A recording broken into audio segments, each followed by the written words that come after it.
Assalamualaikum warahmatullahi wabarakatuh.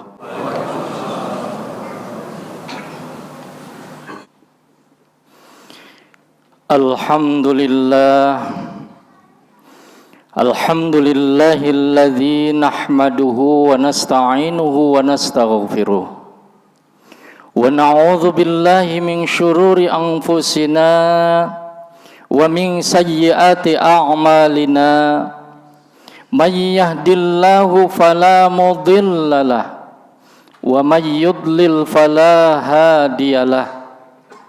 Asyhadu an la ilaha illallah wahdahu la syarikalah wa asyhadu anna Muhammadan abduhu wa rasuluhu la nabiyya ba'dah. Allahumma salli wa sallim wa barik ala sayyidina wa maulana Muhammadin wa ala alihi wa sahbihi wa man tabi'ahu ila yaumiddin, amma ba'du. Fa ya ibadallah, usikum wa nafsi bitaqwallah. Fa ya ibadallah, ittaqullaha haqqa tuqatih wa la tamutunna illa wa antum muslimun. Wa qala fi kitabihil azim, a'udzu billahi minasy syaithanir rajim. Bismillahirrahmanirrahim. Wabtaghi fima atakallahu daral akhirah wa la tansa nasibaka minad dunya wa ahsin kama ahsanallahu ilaik. Al-ayah. Hadirin para jamaah sidang Jumat Masjid Nurul Hasanah yang dimuliakan oleh Allah Subhanahu wa taala.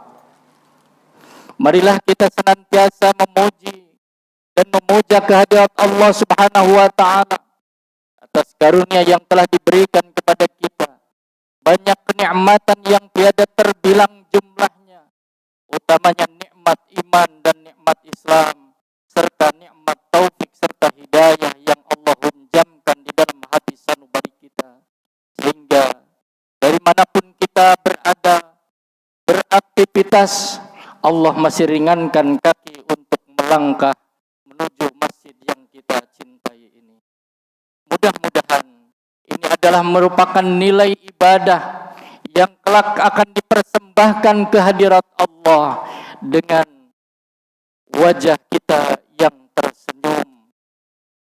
Salawat teriring salam semoga tercurah ke hariban baginda yang mulia Habibana Muhammad sallallahu alaihi wasallam, juga kepada keluarga, para sahabat serta umatnya.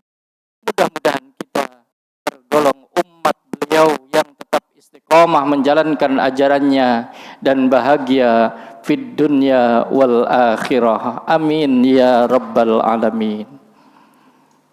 Hadirin yang dirahmati Allah, melalui mimbar yang mulia ini, sebagaimana biasa, izinkan khatib untuk senantiasa mengingatkan khusus untuk diri pribadi dan juga untuk kita semua, untuk meningkatkan kualitas iman dan takwa kita kepada Allah Subhanahu wa taala. Dalam berbagai kesempatan selalu kita diingatkan, di berbagai keadaan maupun di berbagai tempat, senantiasa kita diingatkan untuk meningkatkan kualitas iman dan takwa kita kepada Allah Subhanahu wa taala, karena memang takwa inilah menjadi sebaik-baik bekal ketika kita menghadap Allah Subhanahu wa taala. Wa tazawwadu fa inna khairaz zadit taqwa wattaquni ya ulil albab. Hadirin yang dirahmati Allah, setiap kita manusia yang hidup tentu memiliki kebutuhan, baik kebutuhan jasmani maupun kebutuhan rohani kita. Kebutuhan ini adalah mesti kita cukupi. Dalam setiap kesempatan tentu kita perlu mencukupi kebutuhan kebutuhan, baik kebutuhan jasmani maupun kebutuhan rohani. Karena memang ini adalah merupakan perintah Allah Subhanahu wa ta'ala. Kita diperintahkan untuk bekerja.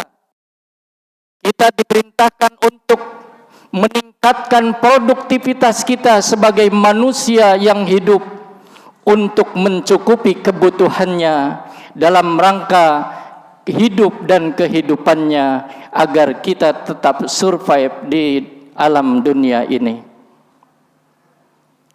Hadirin yang dirahmati Allah, bagi kita umat Islam bekerja tidak hanya untuk mencukupi kebutuhan jasmani saja, bekerja tidak hanya untuk mencukupi kehidupan duniawi saja, akan tetapi ada dimensi dimensi ukhrawi yang mesti kita perhatikan, karena memang bekerja sekali lagi adalah merupakan perintah Allah Subhanahu wa ta'ala. Karena kita bukanlah sekuler yang menegasikan agama dalam kehidupan kita. Dalam agama Islam, antara kehidupan duniawi dan kehidupan ukhrawi harus senantiasa sejalan, seia dan sekata, tidak bisa dipisahkan satu sama lain. Manakala kita memisahkan antara satu dengan yang lainnya, maka akan terjadi ketimpangan dalam kehidupan sosial kita. Hadirin yang dirahmati Allah, sekali lagi bekerja adalah merupakan perintah Allah untuk mencukupi kebutuhan hidup kita. Andaikan kita lekatkan di dalam hati sanubari kita bahwa bekerja adalah perintah Allah untuk mencari rizki yang halal, untuk bekal ibadah kita, maka bekerja kita akan mendapatkan nilai pahala di sisi Allah Subhanahu wa ta'ala. Andaikan kita niat bekerja hanya semata-mata untuk mencukupi kehidupannya, hanya untuk memenuhi hasrat dan keinginannya, untuk berlomba-lomba membuat gedung-gedung yang menjulang tinggi, berlomba-lomba memiliki tanah yang luas dan sebagainya tanpa melekatkan di dalam hati sanubarinya, tentu dimensi ukhrawi tidak akan kita dapatkan, pahalanya tidak akan kita dapatkan, karena di sana tidak melekat dimensi ukhrawinya. Hadirin yang dirahmati Allah, kita bekerja mungkin mendapatkan upah atau mungkin mendapatkan penghasilan setiap bulan yang kita dapatkan. Manakala kita lekatkan di dalam hati sanubari kita niat yang baik, tentu dimensi ukhrawi ini akan kita dapatkan. Tapi manakala dimensi ukhrawi dimensi spiritual kita tidak lekatkan, walaupun kita sama-sama mendapatkan upah, walaupun kita sama-sama mendapatkan penghasilan setiap bulan misalnya, andaikan tidak ada niat satu bekerja untuk memenuhi perintah Allah, untuk mencukupi kehidupannya, rezeki yang halal untuk bekal ibadah, niscaya dia tidak akan mendapatkan nilai ukhrawi itu.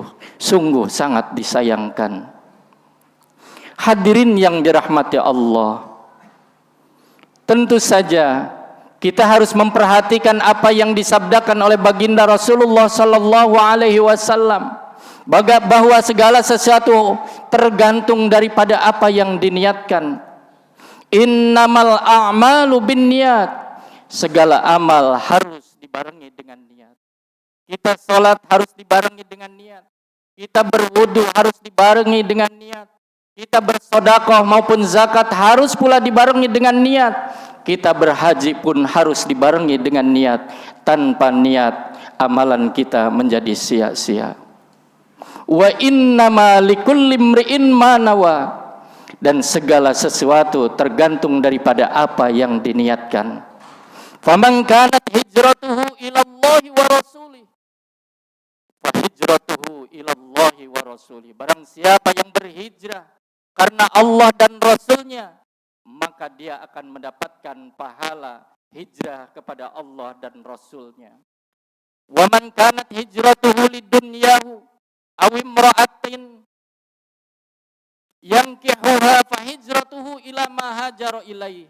Dan barang siapa yang niat berhijrah untuk kehidupan dunia atau karena seorang wanita yang akan dinikahinya, maka dia mendapatkan apa yang diniatkannya itu.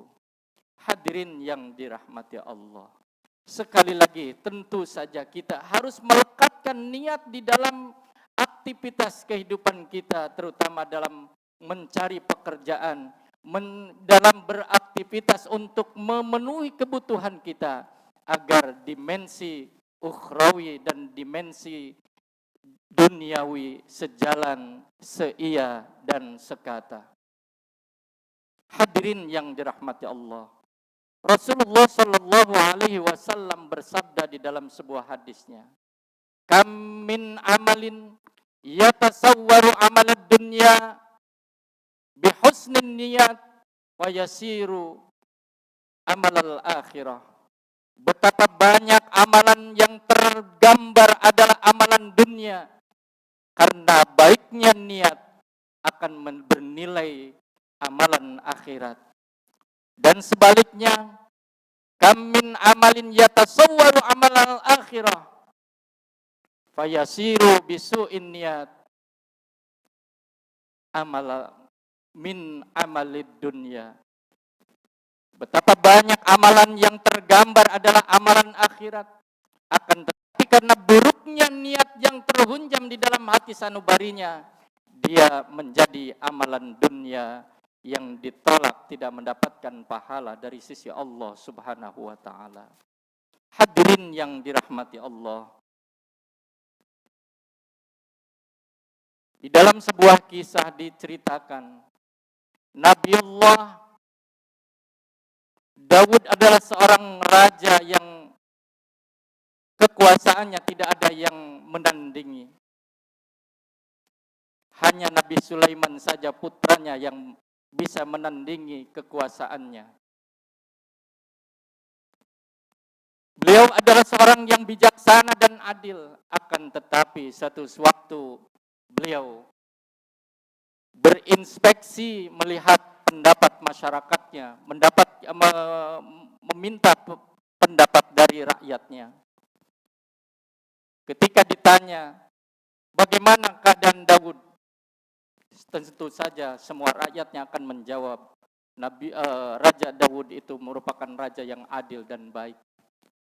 Akan tetapi Allah berkehendak lain, mengutuslah malaikat Jibril dengan mewujud sebagai manusia, menjadi seorang pemuda. Kemudian bertemulah pemuda malaikat Jibril ini dengan Nabiullah Daud. Kemudian ditanya, wahai pemuda, bagaimana Daud ketika memerintah? Bagaimana Daud ketika bekerja? Beliau orang yang sangat baik dan bijaksana, akan tetapi memiliki perilaku yang buruk.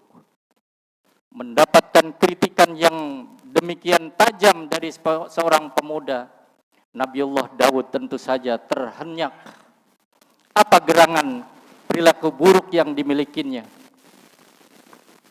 Daud masih memiliki penghasilan yang diperoleh dari kas negara. Lalu kemudian Nabiullah Daud pun kembali ke mihrabnya, jatuh tersungkur sambil menangis, memohon ampun kepada Allah Subhanahu wa ta'ala. Maka kemudian Nabiullah Daud memohon kepada Allah agar diberikan kemampuan untuk bisa bekerja untuk mencukupi kebutuhannya dan kebutuhan keluarganya. Maka kemudian Allah memberikan kemampuan kepada Nabiullah Daud dapat melunakkan besi sehingga bisa digunakan sebagai baju yang pada saat itu untuk berperang. Hadirin yang dirahmati Allah, dengan demikian Nabiullah Daud saja diperintah untuk bekerja dari hasil keringatnya. Kita tentu saja tidak bisa bertopang dagu, bermalas-malasan, apalagi bekerja meminta-minta dengan mendapatkan pengasih dari orang. Tentu saja ini adalah merupakan satu hal yang kurang baik dari sisi agama. Karena itu, marilah kita niatkan aktivitas kita untuk bekerja karena Allah, untuk mencukupi kebutuhan hidup kita, untuk bekal ibadah, dan kita diberikan kekuatan iman Islam, dan mudah-mudahan husnul khatimah. Amin ya rabbal alamin. Barakallahu li wa lakum fil Qur'anil azim, wa nafa'ani wa iyyakum bima fihi minal ayati wadh-dhikril hakim, wa taqabbala minni wa minkum tilawatahu innahu wal ghafurur rahim. Allahumma sholli wa sallim ala sayyidina Muhammad wa ala ali sayyidina Muhammad. Alhamdulillah, alhamdulillahilladzi arsala rasulahu bil huda wa dinil haqqi liyudhhirahu 'alad dini kulli wa kafa billahi shahida. Ashhadu an la ilaha illallah wahdahu la syarika lah, wa ashhadu anna Muhammadan abduhu wa rasuluhu la nabiyya ba'dah. Allahumma salli ala sayyidina Muhammad wa ala ali sayyidina Muhammad kama sallaita ala sayyidina Ibrahim wa ala ali sayyidina Ibrahim wa barik ala sayyidina Muhammad wa ala ali sayyidina Muhammad kama barakta ala sayyidina Ibrahim wa ala ali sayyidina Ibrahim fil alamin innaka Hamidum Majid. Faya ibadallah, usikum wa nafsi bitaqwallahi faqad fazal muttaqun. Wa qala fi kitabihil azim, innallaha wa malaikatahu yusalluna 'alan nabiy. Ya ayyuhalladzina amanu sallu alaihi wa sallimu taslima. Hadirin para jamaah sekalian yang dirahmati Allah, di akhir khutbah ini menjadi bahan renungan apa yang disabdakan oleh Rasulullah sallallahu alaihi wasallam. Man talaba halalan isti'afafan minal anil mas'alah wa sa'yan ala ahli wa ta'attufan ala jari, ba'asallahu yaumal qiyamah wa wajhu kal qamar lailatal badr.